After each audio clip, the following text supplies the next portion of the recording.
Hello and welcome to Europe Conversation. My guest today is the President of Ukraine, Vladimir Zelensky. He is joining us from a secret location close to the front line. And that makes already the point. We are discussing this important topic of EU enlargement with a country during an ongoing war. What a challenging situation and what a decisive moment in history. So, Mr. President, thanks again for joining us. And let's start with a more strategic question. Is joining the European Union the strongest security guarantee for you? Thank you for the question. Undoubtedly, that is a very important security guarantee for Ukraine. But first, as for security guarantees, I would like to say that the most important thing is the Ukrainian values. Ukraine has chosen to be the EU member through the similar feeling of life, freedom, democracy, humanity, respect to the human rights, just respect to a human, to his or her choice. And that is why we are fighting today for all of that, for our land, for our homes, for the rights and the freedoms of our state. I am now at Pokrovsk direction, and I've come here to support our warriors, our soldiers. Of course, there are some of the issues I need to solve, but the most important thing is the moral support of our warriors at the hottest direction of the combats of the front line today. And believe me, they are at war, not only for the sake of their own families, or not only for their own homes, undoubtedly it is important, but for the Ukrainian future, the future of Ukraine in the European Union. So you mentioned it, the war seems to be intensifying. Russia fired in October more missiles at your country than ever before. Do you think that the EU is doing enough to end this war? Russia has intensified only because they don't succeed on the land, in the front line. That is why Putin doesn't have anything to sell to his own society. There is no success, and obviously it is very hard for him. He is spending and wasting lots of people. More than 300,000 of Russians were either wounded or they perished. 360,000 of Russians during these 10 months of this year. This is a huge number. So he started the energy terror. He hits against our energy sector. That is why there are so many missiles. This is the only thing he likes to achieve, chaos, so that people wouldn't have power during the winter without the water supply. This is how he sees his success. But he will not succeed in that as well. We will recover and we will protect ourselves. And undoubtedly, without the help of the leaders of the European Union, it will be very difficult. It would be incredibly difficult, because the systems of air defense, which we are given, and I would like to express my gratitude to Germany. Recently, they gave us 2 Patriot systems, and we are developing them, so they will be working. It's not enough, of course, but still, the whole Europe is helping us, as well as in the gas import, in the equipment delivery, to recover power and electricity supply. All of that is so important, especially during the war. But if we speak whether the EU does enough to force Putin to stop, I think that today, still, we need the US and Europe today. And then we'll have the chance to stop Putin. And what would you say? Can this war be won militarily? Or, you mentioned the US already, will in the end require a negotiated settlement like as President Trump says it? Well, the choice of the military way is the choice of Russia only. It started their aggression with that, and without any diplomatic issues. They started it with the military way, and undoubtedly they would like to have the military victory. It will never take place. If Ukraine is standing, if Europe is pressing, does not put up with that, that is very important to solve the issues on the support of Ukraine, that is both funding of our internal production and manufacturing and air defense, what I mentioned before, support Ukraine in all of the spheres. And the United States of America need to be be open to the opportunities of long-distance weapons, long-range weapons. That is very important, even as a deterring factor. We need to have it, to use it. We need the support of the US. We need the support of President Trump about that. And it will be a decisive pressure against Russia. Then sanctions, which are so important. And here I'd like to express my gratitude to Europe, the European Union, for the 19th sanctions package. And Europe as well, because they are not postponing that. They are constantly forcing Russia to decrease their economy, which then it has to spend onto this war.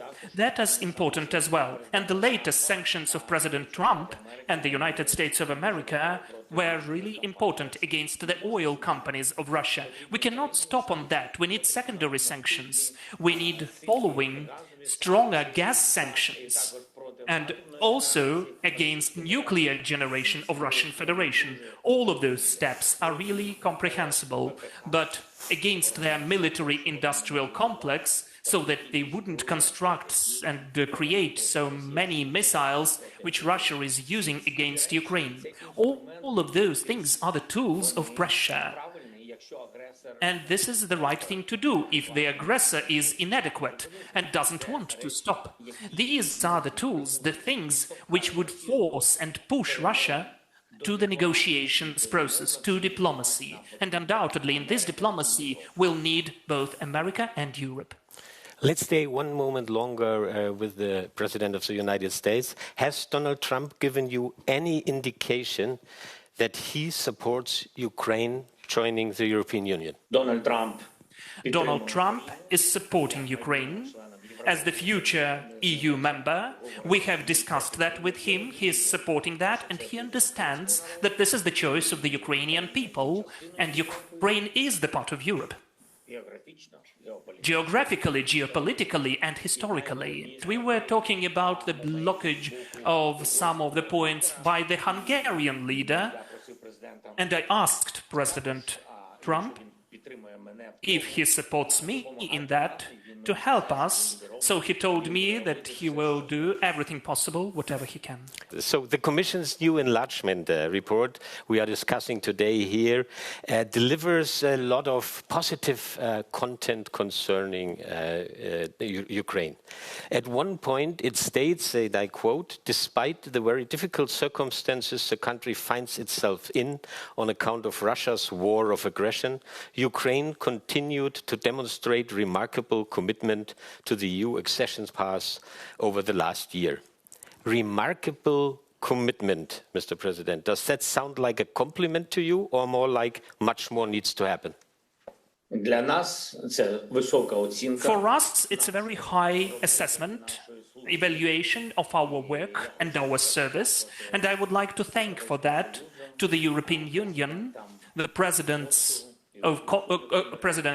Kostu and Ursula von der Leyen, and all of the leaders who are taking part in this process. And also the technical team, that is how we sometimes say, but the technical team are the huge number of people who are helping Ukraine that much.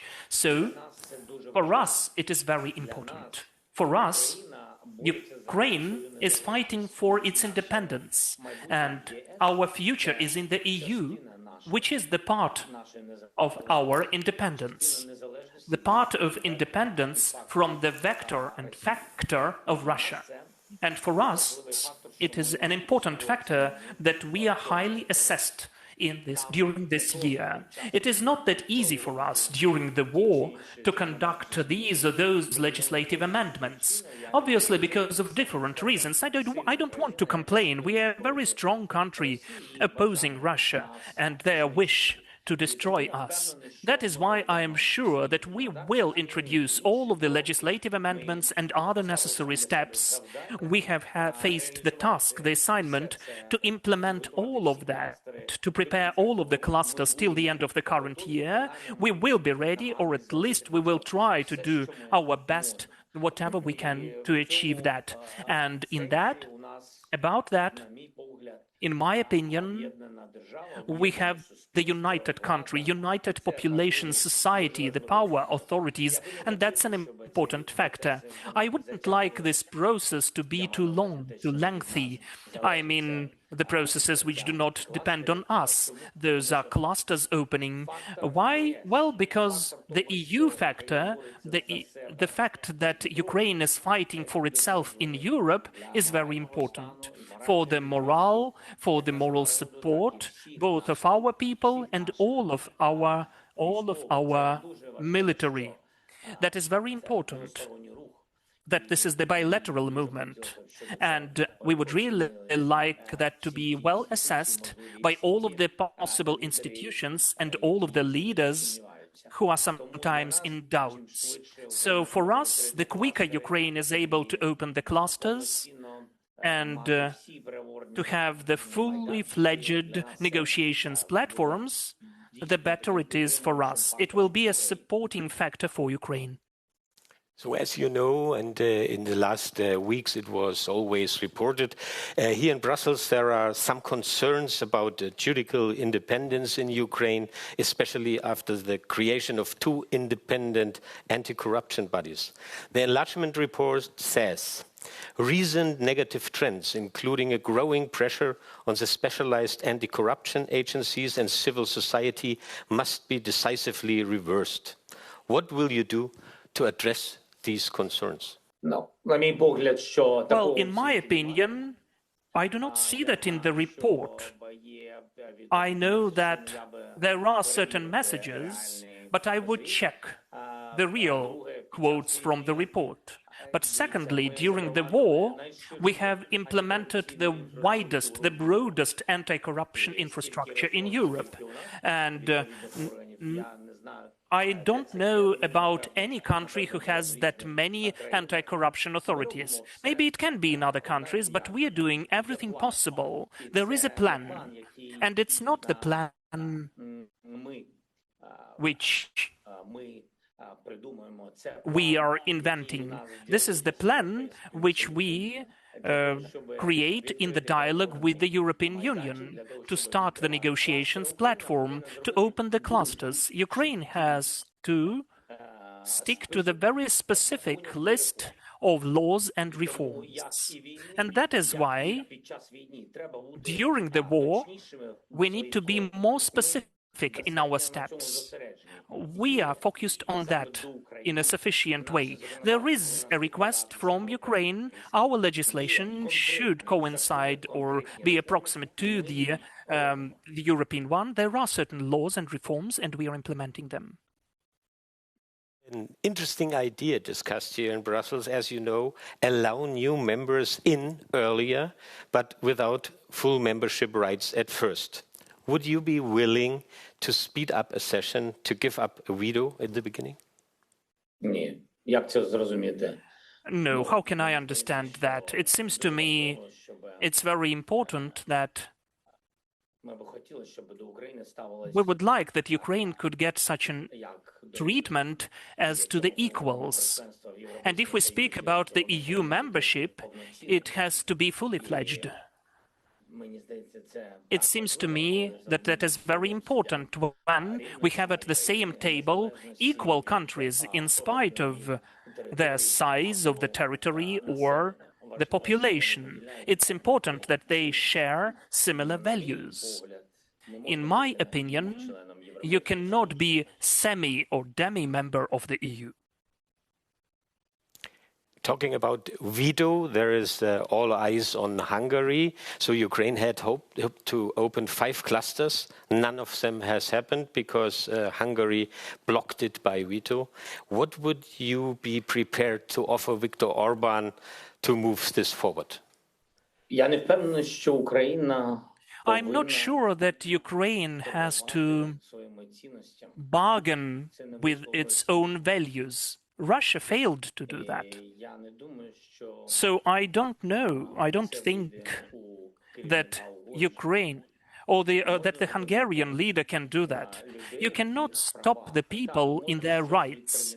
Well, yes, you can postpone something, but it will not be for the use of both our countries. When I'm speaking about our countries, about Ukraine and Hungary, I'm totally sure that Hungarians are very friendly people. They are supporting Ukrainians, as well as the Ukrainians are respecting any nation of Europe. This is the equality, this is the respect and the values of our relations. That is very important for the future. We don't have the right as the leaders to think about ourselves and about our elections, because this is just 1 minute in the history of our nations. That's just nothing in comparison with what can be destroyed relations between the people. This is the most important, not to lose this good neighborhood. That's what's important. I don't think that I have to offer something to Viktor Orban. I think that Viktor Orban has to offer something for Ukraine, which is protecting the whole Europe from Russia. And even now, during this war, we did not get any support from him, support of our vision of life. We wouldn't like still that Viktor would support Russia, because blocking of Ukraine in the EU is the very specific support by Viktor of Putin, and that is definitely not that good. In my opinion, that is my subjective opinion. There is a totally personal impression from my side. Sometimes it looks a bit personal between you and Viktor Orban. Are you ready to repair this relationship, or are you simply hoping for a government change in Budapest next year? First of all, I don't think that anyone has the right to influence the choice of the Hungarian people and the elections in Hungary, in Budapest. That is their personal right.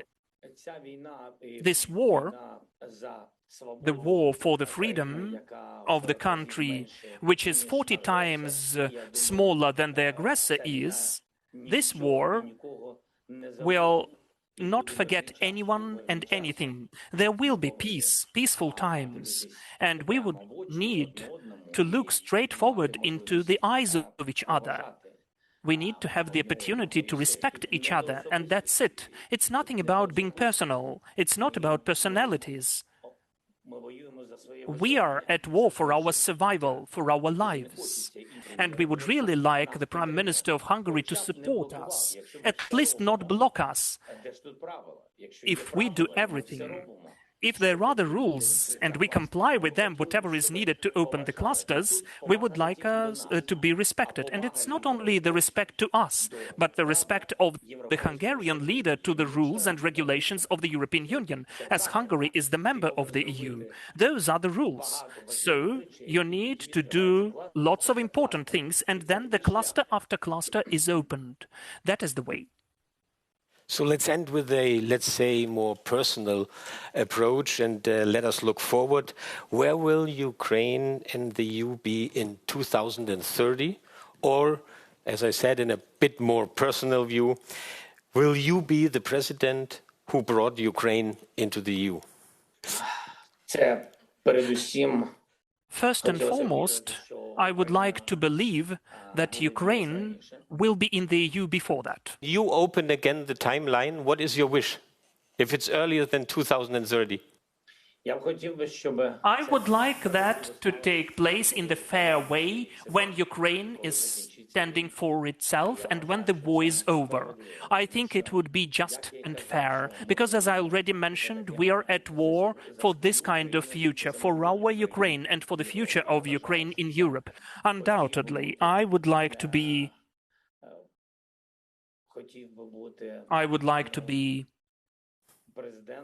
the president who is the president of Ukraine, which is in the EU. But it does not mean, definitely, that this is the main priority. The main thing is that Ukraine could join the EU. But who is the president then, at the moment, is the secondary thing. So thank you for this preview, a bit of personal preview. Thank you for being our guest today, and have a good and successful day. And when we wish you that, it's much more than just a polite closing. So thank you for coming on the Europe Conversation. Thank you.